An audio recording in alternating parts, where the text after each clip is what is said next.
The Buddha often compares the mind to water, flowing water, and it flows because of craving. All our defilements, all of our emotions are like flowing water. We have to bring them into check if we want to understand them, get some control over them. And as the Buddha said, it's through mindfulness that they come into check. It's like a dam you put across the river. The water stops for a while and gets still. But that doesn't mean it still doesn't have the potential to flow. It can flow if there's a crack in the dam, which is why we need discernment. And for discernment to work, the mind has to get very still. There's another analogy where the Buddha talks about the different hindrances that come up as you're trying to use your mindfulness to get the mind into concentration.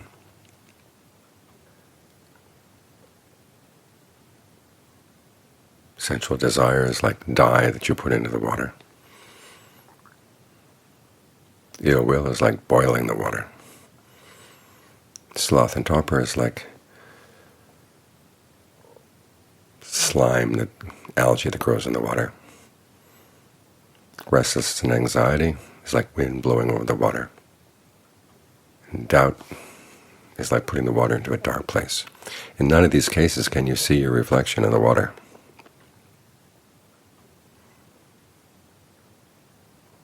So we're trying to get rid of those hindrances so we can get the water still again.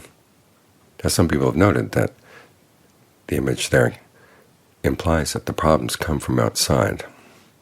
The wind comes from outside. The heat that boils the water comes from outside.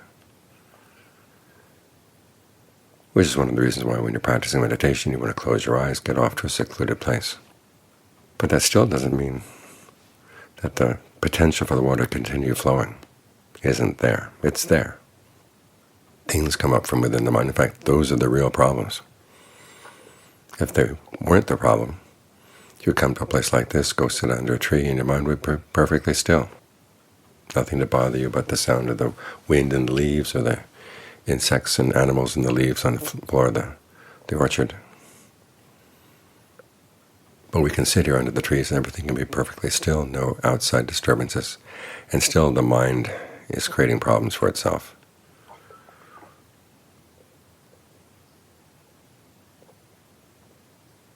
As the Buddha said, things arise from within the mind that can destroy it. He compares it to bamboo and reeds. I've never seen a bamboo bear fruit, but apparently when a bamboo does bear fruit, that's the end of the bamboo. And the same with reeds. When reeds bear fruit, that kills the reed. The same with greed, aversion, delusion can arise in the mind and can kill off your goodness, even if there's nothing outside disturbing you at all. So we have to look into these tendencies within the mind itself. So once we've made the effort to calm the mind down, it's not the case that the job is over. Here again you hear some misinterpretations. The idea being that once the hindrances have gone, the mind is clear and still. You've made it. That's what we're here for. That's the innate nature of the mind.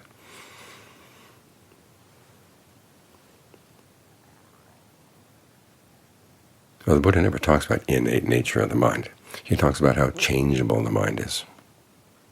And even clear water has the potential to flow. And it can take you to bad places if you're not careful. So this is where discernment has to come in to see, well, what's causing the flow to begin with. And this is where you have to bring in 5 qualities, what the Buddha calls the 5 factors for exertion. The first is conviction in the Buddha's awakening, that he was able to cleanse his mind through his own efforts. And it took a lot of work. It's easy to focus on the extremes that he went to and say, well, he was trying too hard, pushing himself too much, which is true. But then the question is, well, how much is pushing just right?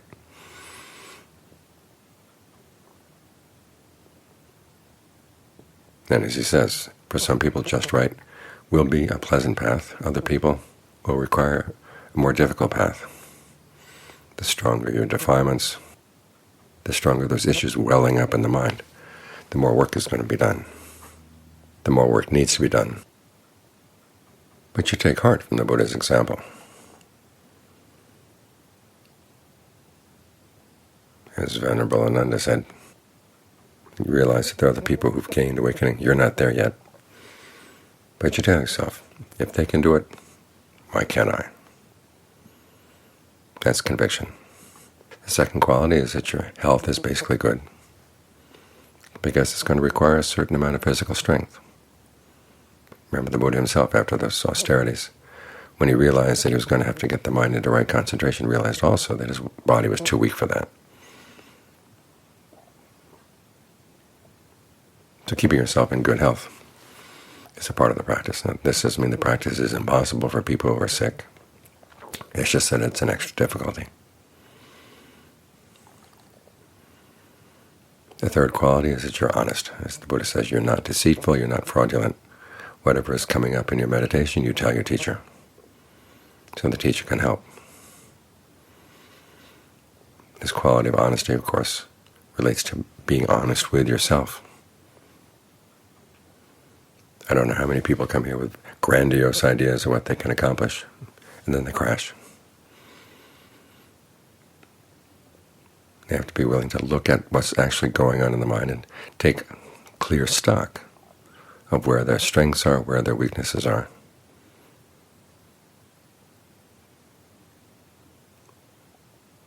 And if there's any tendency to misrepresent things to yourself, it's going to be a big problem. So you have to be very clear. When a defilement comes up, you admit, yes, this is a defilement. When you have a little bit of concentration, nurture it.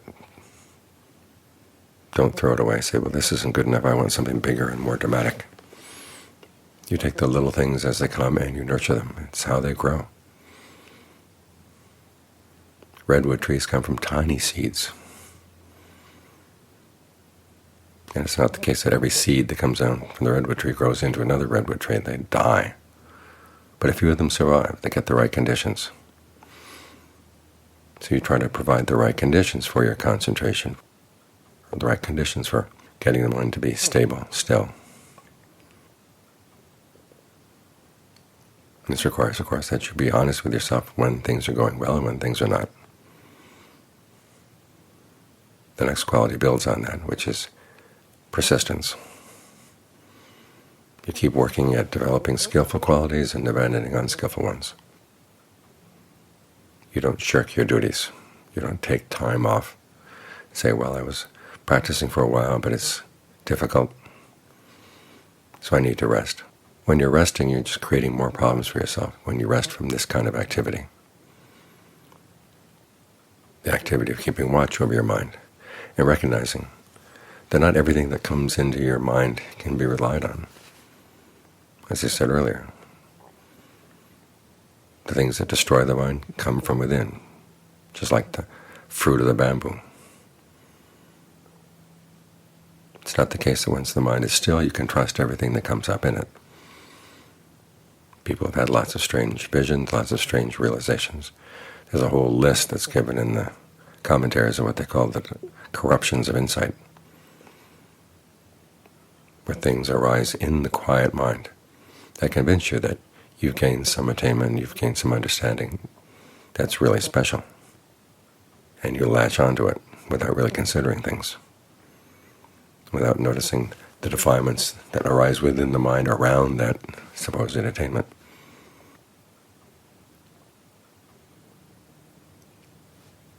So you have to be careful of what's coming up in your mind. Just because a thought labels itself as your thought, this is what you think, doesn't mean that you have to believe the label. There's some thoughts that keep coming through the mind, and you're so familiar with them because they come so many times, that there's the attitude that, of course, these are my thoughts, of course, these are my opinions. That's simply a sign that they've been hanging around for a long time. And the people who hang around for a long time are not necessarily the people you want to take as your friends.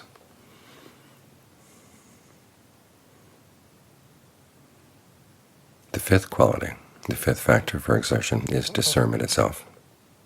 The Buddha calls this penetrating discernment into arising and passing away. Now, this doesn't mean you simply see things coming and going and leave it at that.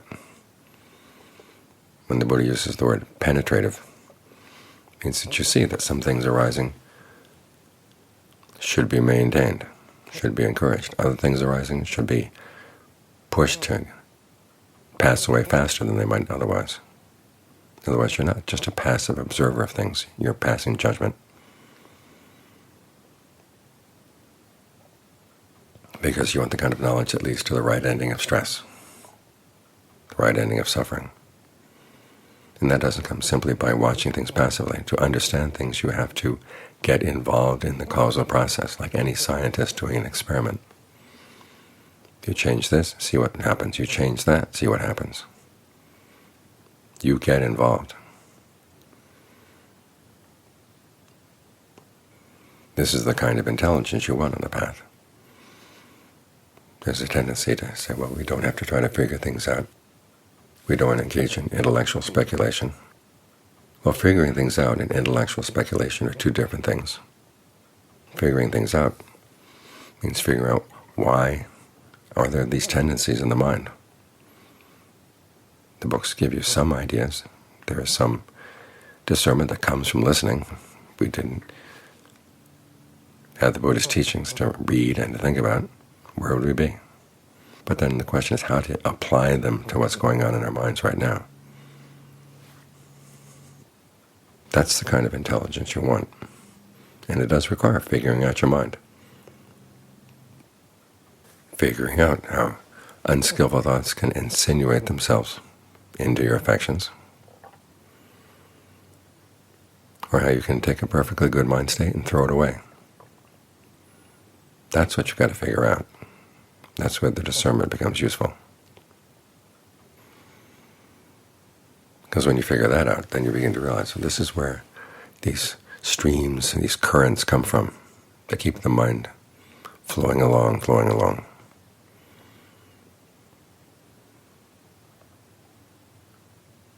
It's only when you've cut the stream that the mind can be really still. This, of course, is where the analogies break down.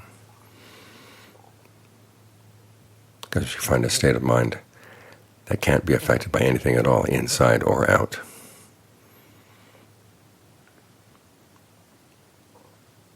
That's the awareness that's truly safe. There's no water that's like that. Water is always influenced by things around it. So you're getting the mind beyond being like water.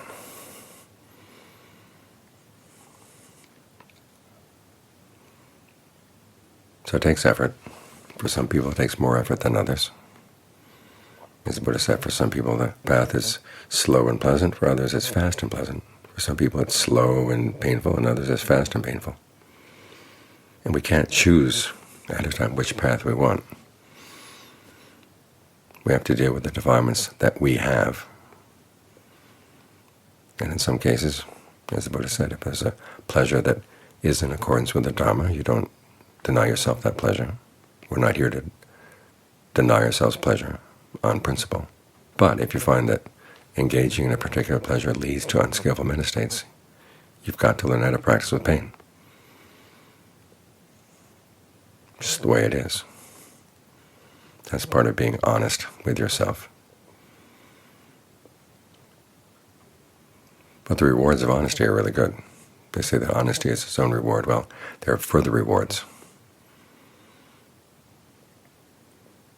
If you're thoroughly honest with yourself, you can thoroughly clean away the problems in the mind.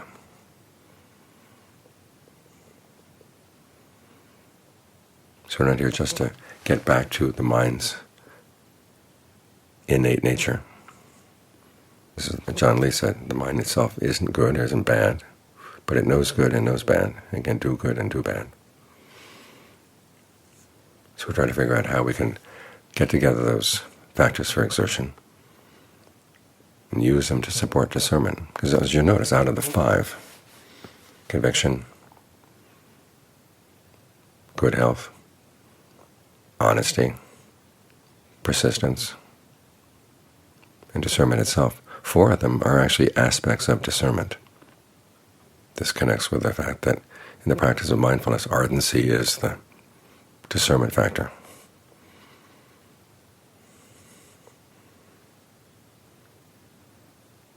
So discernment requires energy, and it requires dedication, discipline, honesty, all good qualities.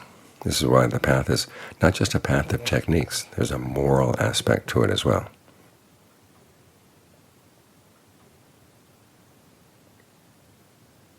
It's an all-around training of the heart and the mind. So that the heart and mind are no longer producing their own suffering. You can get them to a place where everything they produce is good.